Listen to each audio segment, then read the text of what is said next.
السلام علیکم friends, welcome back. اگر آپ چاہتے ہیں کہ آپ کے پسندیدہ نام کسی سٹوری میں آئے تو کائنڈلی نام کمنٹ کر دیجیے گا، ٹھیک ہے۔ مکمل کہانی خواب اور تم از سہانا شفیق۔ یہ منظر تھا 2 ایکڑ کی زمین پر پھیلی لال حویلی کا، جس کی در و دیوار آسمان کی بلندیوں کو چھوتی دکھائی دے رہی تھی۔ وہ حویلی بہت بڑی تھی، بہت بڑی حویلی، لیکن اس حویلی میں رہنے والے افراد کی تعداد سے زیادہ نوکروں کی تعداد تھی۔ وہ حویلی ایک گاؤں میں موجود تھی، گاؤں کے سردار کی حویلی۔ اس حویلی میں 2 گھر آباد تھے، سردار اکمل شاہ اور سردار اجمل شاہ۔ دونوں بھائی تھے۔ اجمل شاہ اکمل شاہ سے بڑے تھے، جبکہ اجمل شاہ گدی کے وارث اکمل شاہ کی ایک ہی بیٹی تھی کرن، جبکہ اجمل سردار کی بھی ایک ہی اولاد تھی، سردار میثم۔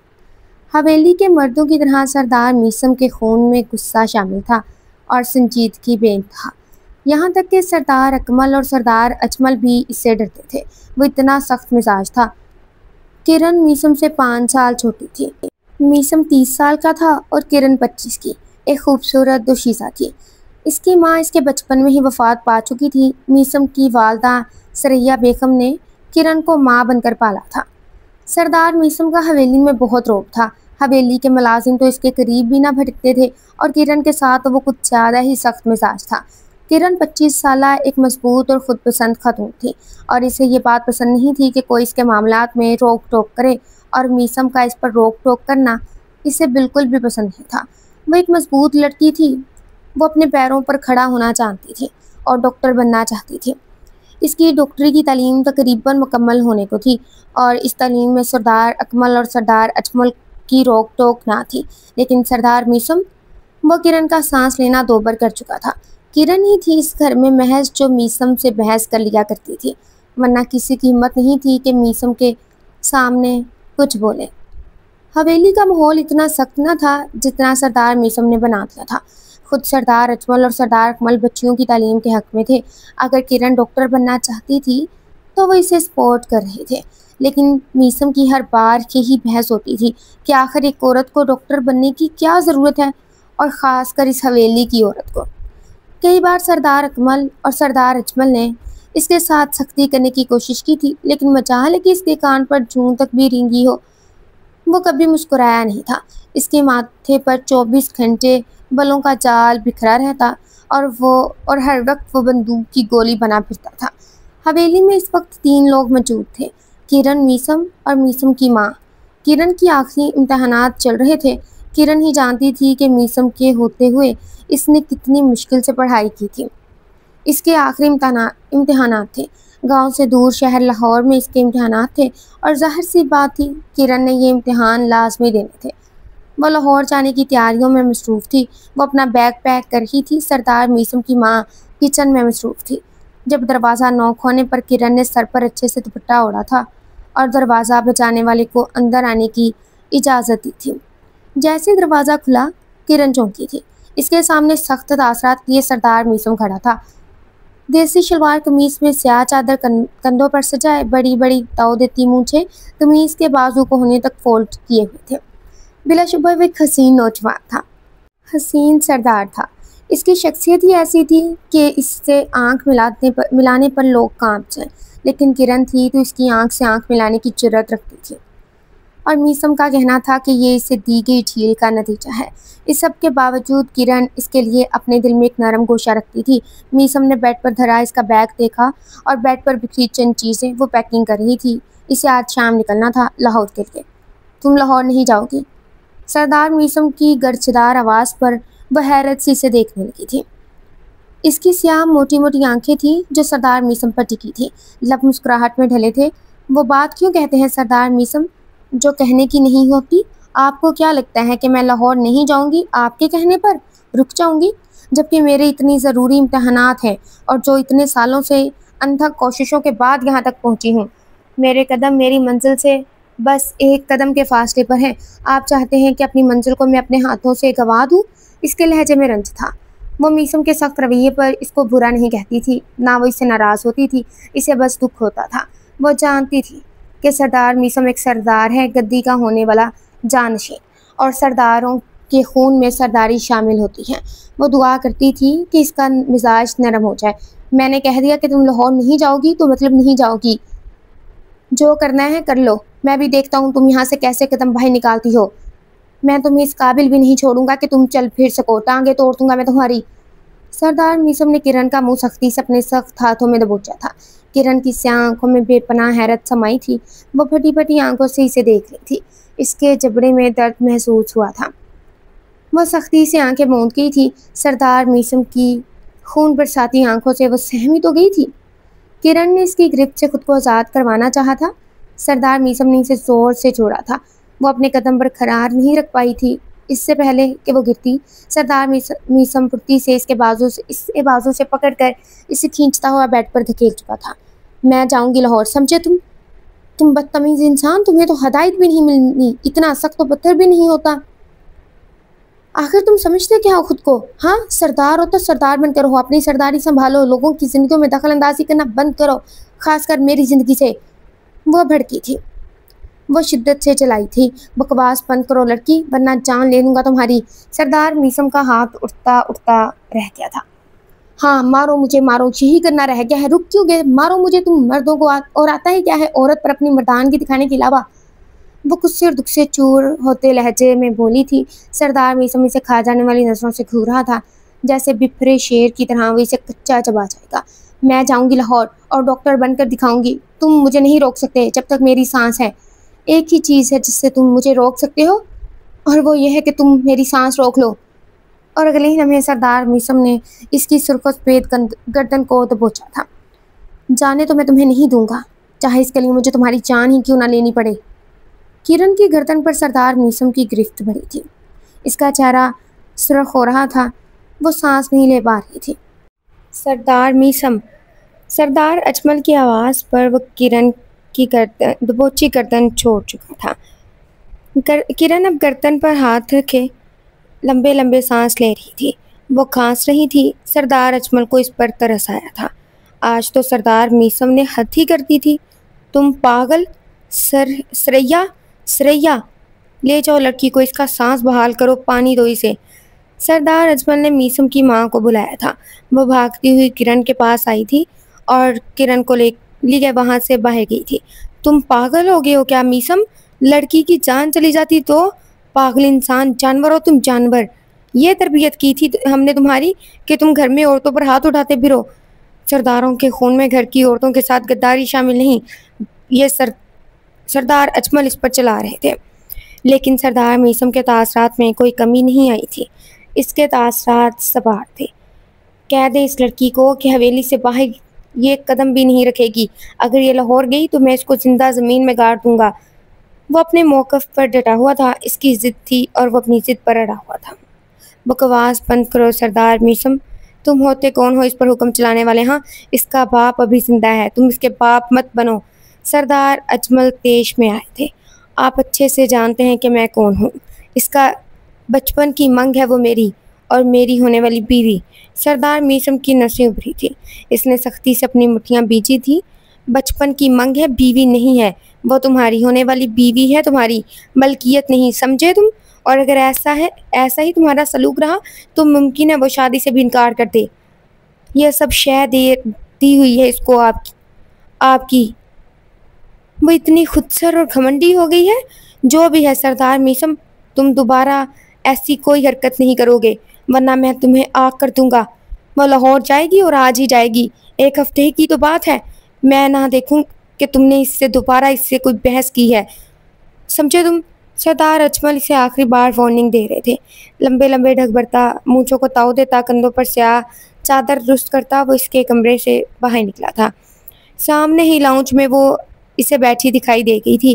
اس کی گردن پر سردار میثم کی انگلیوں کے نشانات تھے۔ ایک نظر اس پر ڈالتا وہ حویلی سے باہر کھیتوں کی جانب چلا گیا تھا۔ یہ تو طے تھا کہ وہ رات کے ہی واپس لوٹنے والا تھا۔ شام 7 بجے کرن کو لاہور کے لیے نکلنا تھا۔ سردار اجمل کے کہنے پر وہ واپس اپنے کمرے میں گئی تھی۔ سامان تیار کرنے کی غرض سے اس کے جبڑوں میں اور گردن میں تکلیف ہو رہی تھی۔ اس کا رخ اب کھیتوں کی جانب تھا۔ وہ کھیتوں کی طرف چلا جا رہا تھا جہاں سفید پھولوں کا باغ تھا۔ سفید پھول کرن کو بہت پسند تھے۔ یہ باغ کرن کا باغ تھا، اسے سفید پھول پسند تھے، اور سردار اکمل نے یہ باغ چھوٹا سا اس کے لیے بنوایا تھا۔ وہ چاہتی تھی کہ حویلی میں ہی یہ باغ بنے، اور یہ باغ یہاں کھیتوں میں آ بنا تھا۔ گھر سے اتنا دور وہ وہاں آ جا بھی نہیں سکتی تھی۔ کبھی کبھار وہ یہاں آتی تھی، وہ بھی سردار اکمل اور سردار اجمل کے ساتھ۔ وہ کھیت میں داخل ہوا تھا، گاؤں کے لوگ رک رک کر اسے سلام کرتے، جواب میں وہ بس سر کو ہلکا سا خم دیتا۔ سفید پھولوں کے باغ میں وہ داخل ہوا تھا۔ وہ مالیوں سے پوچھ رہا تھا آیا کہ وہ باغ کا خیال رکھتے ہیں یا نہیں، وقت پر پانی دیتے ہیں یا نہیں۔ تمام تر تفصیلات کے بعد وہ اس باغ میں اکیلا موجود تھا۔ کرن تو کم ہی یہاں آتی تھی، لیکن سردار میثم یہاں پر روز آیا کرتا تھا۔ وہ پھول توڑتا دکھائی دے رہا تھا، اس کی آنکھوں کے سامنے سانس کی قلت سے سرخ ہوتی کرن کی تصویر تھی۔ ہاں، تم ملکیت ہو سردار میثم کی، اور تم ویسا کرو گی جیسا سردار میثم چاہتا ہے۔ کر لو جو تم کرنا چاہتی ہو، لیکن جلد ہی تم میرے نکاح میں ہوگی، اور پھر دیکھتا ہوں کہ تم اپنی مرضی سے پر بھی کیسے ہلاتی ہو۔ جو چیز سردار میثم کی ملکیت ہے وہ سردار میثم سے بغاوت کرنے کی جرات نہیں کر سکتی۔ سفید پھولوں میں کانٹے تھے جو اس کی انگلیوں میں چبھے تھے، لیکن اسے کہاں کوئی فرق پڑتا تھا۔ رات کے تک وہ باقی زمین کی معلومات دیکھتا رہا تھا۔ اس دوران کرن جا چکی تھی، وہ لاہور کے لیے نکل چکی تھی۔ سردار میثم کی آنکھوں میں سرخ ڈورے تیر گئے تھے جب بروقت اسے کرن کے جانے کی خبر ہوئی تھی۔ اس کا بس نہیں چلتا تھا کہ وہ سونے کے پنجرے میں قید کر کے رکھ دے کرن کو۔ یا اللہ، مجھے ایک ایسے انسان سے شادی نہیں کرنی جو فضول کی پابندیاں لگاتا ہو، جو غلام بنا کر رکھنا چاہتا ہو، جو عورت کو اپنی ملکیت سمجھ کر ہر جائز و ناجائز حکمرانی کرتا ہو، عورت پر ہاتھ اٹھاتا ہو۔ وہ گاڑی میں بیٹھی رب کے حضور دعا گو تھی، اس کی آنکھیں نم تھی۔ یہاں ایک بات واضح تھی کہ کرن نہیں جانتی تھی کہ وہ سردار میثم کی بچپن کی منگ تھی۔ جیسے حویلیوں میں ہوتا ہے کہ اولاد کے پیدا ہوتے ہی ان کے رشتے طے کر دیے جاتے ہیں، اس طرح کرن ابھی پیدا ہی ہوئی تھی کہ 5 سالہ میثم سے اس کی بات طے کر دی گئی تھی۔ اس سب سے انجان ہونے کے باوجود وہ میثم سے شادی کی خواہش مند تھی۔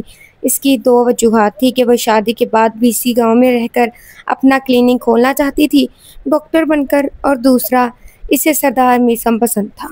وہ نمازوں میں رو رو کر اس کو پانے کی دعائیں کیا کرتی تھی، اور یہ بھی کہ سردار میثم کا دل اس کے لیے نرم ہو جائے۔ یا اللہ، آپ تو جانتے ہیں نا میں نے اس انسان کو کتنا چاہا ہے، آپ اس انسان کے دل میں میرے لیے محبت پیدا کرتے، میں اس شخص کے ساتھ زندگی گزارنا چاہتی ہوں۔ بے دردی سے اس نے اپنے آنسو صاف کیے تھے۔ ایسا آج نہیں تھا کہ وہ آج اس کے لیے دعا کر رہی تھی، وہ ہمیشہ سے اس کے لیے دعا کیا کرتی تھی۔ وہ رات سردار میثم کی کانٹوں پر گزری تھی، پہلو بدلتے گزری تھی۔ کرن کا اس حویلی میں موجود نہ ہونا اسے پل پل اکسا رہا تھا، گھڑی بھر کو اسے چین نہیں تھا۔ اپنے کمرے میں وہ سگریٹ سلگائے بیٹھا تھا، کندھوں سے چادر اتار کر بیڈ پر بکھری پڑی تھی۔ کمرے کی حالت بکھری ہوئی تھی، وہ خود بکھرا بکھرا سا لگ رہا تھا۔ یہ تم نے اچھا نہیں کیا کرن، تمہیں میرے ساتھ ایسا نہیں کرنا چاہیے تھا، وہ ٹوٹے ہوئے لہجے میں بولا تھا۔ وہ یہ نہیں جانتا تھا کہ وہ جو کر رہا تھا وہ غلط ہے، اور اس سے وہ خود کو بھی تکلیف دے رہا ہے اور کرن کو بھی۔ اچانک اس کے کمرے کا دروازہ کھلا تھا۔ اس نے دیکھا سامنے اس کی ماں کھڑی تھی۔ اپنے بیٹے کو یوں دیکھ کر ان کا دل کٹ کر ہی تو رہ گیا تھا۔ وہ جلدی سے اٹھا تھا، سگریٹ ڈسٹ بین میں پھینکی تھی اور کھڑکیاں کھول دی تھی تاکہ سگریٹ کی اسمیل زائل ہو جائے۔ آپ کو کوئی کام تھا اماں تو مجھے بلا لیتی، میں آ جاتا، وہ نارمل انداز میں بولا تھا۔ بیٹھو یہاں۔ بیڈ پر بیٹھتے ہی انہوں نے سردار میثم کو بھی بیٹھنے کا اشارہ کیا تو وہ ان کے ساتھ کچھ فاصلے پر جا بیٹھا تھا۔ آج مجھے اپنے بیٹے سے بہت سی باتیں کرنی ہیں، وہ اپنے بیٹے کو محبت پاش نظروں سے دیکھتے ہوئے بولی۔ جی اماں، میں سن رہا ہوں، مجھے بھی نیند نہیں آ رہی، تو آج ہم باتیں کرتے ہیں۔ ماں کا ہاتھ تھامتے وہ پیار سے ہاتھوں پر تھپکی دیتا بولا تھا۔ تمہیں پتہ ہے، جیسے سرداروں کی حویلیوں میں ہمیشہ چلتی آئی روایات ہے کہ لڑکی جب 17-18 سال کی ہو جائے تو اسے بیاہ دو، یہ روایت ہمیشہ سے چلتی آ رہی ہے، اور یہ روایت کرن پر آ کر ٹوٹ گئی۔ کرن نے ہر روایت توڑی ہے اماں، سردار میثم کے لہجے میں افسوس تھا۔ انہوں نے اسے کوئی روایت نہیں تو بیٹا اس نے کوئی روایت نہیں توڑی، وہ پڑھی لکھی آزاد عورت ہے. اس نے جس صدی میں جنم لیا ہے اس صدی کا رواج یہی ہے. ہاں میں بتا رہی تھی کہ میری شادی جب ہوئی تو میں 17 سال کی تھی. تمہارے ابا نے کبھی مجھ سے اونچی آواز میں بات تک نہ کی، آج تک نہ کی ہے. ہر معاملے میں میرا ساتھ دیا، ہر معاملے میں میری رائے کو اہمیت دی، چاہے وہ زمین کا معاملہ ہو یا حویلی کا. تمہارے ابا نے مجھ سے پوچھا تھا شادی کے بعد کہ اگر میں پڑھنا چاہوں تو وہ مجھے پڑھائیں گے، لیکن پڑھائی کے ساتھ میری خاص دلچسپی نہیں تھی. میں نے انکار کر دیا اور ان کے ساتھ حویلی کے معاملات سنبھالنے کی. سردار میثم انہیں بغور سن رہا تھا. ایک عورت مغرور، گھمنڈی اور غدار ہو جاتی ہے جب اس پر بے جا سختی کی جائے. تمہارے باپ نے کبھی مجھے کسی چیز سے نہ ٹوکا نہ ٹوکتے ہیں. ہمیشہ انہوں نے میرے ہر فیصلے کی عزت کی اور میرا ساتھ دیا. میرا بیٹا، مجھے تو لگا تھا کہ تم پڑھے لکھے ہو، تم اس حویلی کے روایات کو نئے سرے سے بناؤ گے، لیکن تم نے ثابت کر دیا کہ تم میں وہی سرداروں کا خون ہے. میثم نے نظریں جھکائی تھی. تمہیں یہ نہیں معلوم ہے نا سردار میثم کہ کرن تمہاری بچپن کی منگ ہے. تمہیں یہ تو معلوم ہے نا سردار میثم کہ کرن تمہاری بچپن کی منگ ہے اور کل یا پرسوں نہ صحیح 2 ماہ تک وہ تمہارے نکاح میں آنے والی ہے. جی اماں پتہ ہے. اس نے اس بات میں سر ہلایا تھا. اور بیٹا، جو وہ کر رہی ہے وہ غلط نہیں ہے. اس نے تعلیم حاصل کی ہے اور سوچو ایک سردار ہونے کے ناطے کتنے فخر اور عزت کی بات ہوگی کہ سردار میثم جمال کی بیوی ڈاکٹر ہے اور لوگوں کی خدمت کر رہی ہے. وہ کچھ غلط نہیں کر رہی بیٹا، وہ تمہاری ہونے والی بیوی ہے. بجائے اس کے کہ تم اس پر بے جا سختی کرو، تمہیں اس کا ساتھ دینا چاہیے، اس کے فیصلے کی عزت کرنا چاہیے. تمہارا یوں بے جا روک ٹوک کرنا، اسے تکلیف دینا اس کو تم سے بدسن کر دے گا. وہ تم سے شادی نہیں کرنا چاہے گی، کیونکہ کوئی بھی عورت یہ نہیں چاہتی کہ اس کی شادی ایک ایسے مرد سے ہو جو اس کا ساتھ دینے کے بجائے، اس کی عزت کرنے کے بجائے اسے اذیت دیتا ہو. سمجھ رہے ہو نا تم میری بات کو میثم؟ سردار میثم کچھ نہ بولا تھا، وہ خاموش رہا تھا. اماں میں آئندہ ایسا نہیں کروں گا، میں اس کو پریشان نہیں کروں گا. اس کے تاثرات ایک دم ڈھیلے پڑ چکے تھے. وہ آہستگی سے بولا تھا. بالکل ایسا ہی ہوگا میرا بیٹا. جب وہ یہاں آئے تو تم اس سے اپنے رویے کی معذرت کرنا اور کہنا کہ تم اس کے ساتھ ہو اس کے ہر قدم میں. تم ایسا کرو گے نا بیٹا؟ وہ مان سے پوچھ رہی تھی. اماں میں لاہور جانا چاہتا ہوں. وہ اکیلی ہے اور یہاں مجھے سکون نہیں آئے گا. جتنے دن وہ حویلی سے باہر رہے گی مجھے چین نہیں آئے گا. تم لاہور جانا چاہتے ہو؟ ہاں. میثم نے اس بات میں سر ہلایا تھا. ٹھیک ہے، صبح چلے جانا. اپنے چچا اور ابا کو بنا بتائے. اگر وہ بعد میں پوچھیں گے تو میں انہیں سنبھال لوں گی. لیکن میں تمہیں سمجھا رہی ہوں میثم، اور اس یقین پر بھیج رہی ہوں کہ تم وہاں جا کر اسے تنگ نہیں کرو گے، اس پر سختی نہیں کرو گے، اسے امتحان دینے دو گے سکون سے. اپنی ماں کی تنبیہ کرتی نظروں پر وہ مسکرایا تھا، اور ایسا پہلی بار ہوا تھا کہ سردار میثم خود کے روکے ٹوکے جانے پر مسکرا اٹھا تھا. جی اماں ایسا ہی ہوگا. اچھا بہت رات ہو گئی ہے، تم اب سو جاؤ، پھر صبح تم کو جانا بھی تو ہے نا بیٹا. کل اس کا امتحان ہے. وہ اٹھ کر جا چکی تھی. سردار میثم نے سب سے پہلے اپنے کمرے کا حلیہ درست کیا تھا. بیڈ شیٹ ٹھیک کی تھی، اپنی چادر طے لگا کر ایک طرف رکھی تھی اور بتیاں گل کرتا وہ سونے کے لیے لیٹ گیا تھا. اگلی صبح فجر کی نماز کے 2 گھنٹوں بعد وہ لاہور کے لیے نکل چکا تھا. کرن یہاں رہ رہی تھی. وہ ہر بار امتحان دینے لاہور آتی تھی. اس کے لیے سردار اکمل نے یہاں ایک چھوٹا سا فلیٹ خرید رکھا تھا.